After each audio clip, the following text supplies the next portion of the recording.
Imagine that the deal falls through. What do you think is the reaction? Imagine that Bibi gets his wish, that the deal is rejected by the United States.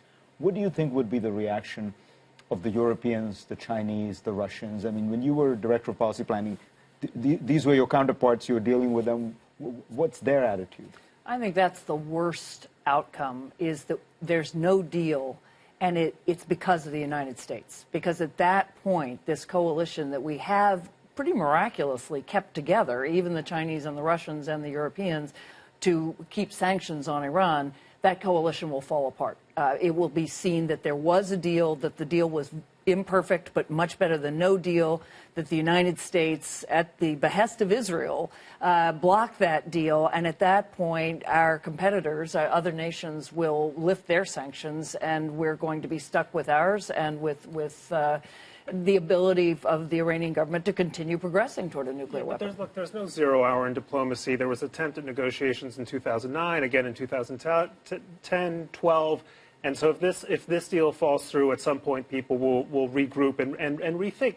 And the best thing that can happen, quite frankly, now that oil is worth half as much as it was when these negotiations began, is that you can renew the kinds of serious economic pressure on the Iranians that will make them rethink this. And by the way, I think this deal suffers from this tremendous defect of the sunset of the sunset provision, telling the Iranians that in 10 years they're in the free and clear when it comes to building any kind of nuclear infrastructure. It was never going to be a permanent deal in perpetuity. There was always going to be some time. No, but look, this began with discussions of 20 years, even generations. 10 years is literally